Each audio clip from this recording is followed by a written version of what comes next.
يعملون الصالحات أن لهم أجرا حسنا ماكثين فيه أبدا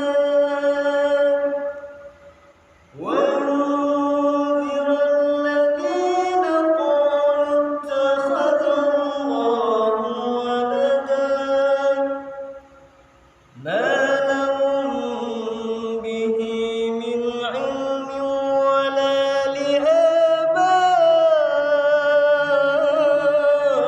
لآبائهم كبرت كلمة تخرج من أفواههم إن يقولون إلا كذبا فلعلك باخع نفسك على آثارهم إن لم يؤمنوا بهذا الحديث أسفا إنا جعلنا على الأرض زينة لها لنبلوهم أيهم أحسن عملا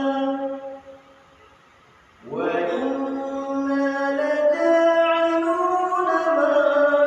عليها صعيدا جرذا أم حسبت أن أصحاب الكهف والرقيم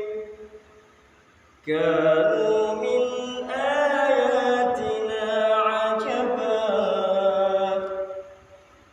إذ أوى الفتية إلى الكهف فقالوا ربنا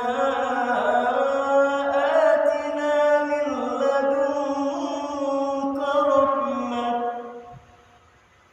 من لدنك رحمة وهيئ لنا من أمرنا رشدا فضربنا على آذانهم في الكهف سنين عددا ثم بعثناهم لنعلم أي الحزبين أصحى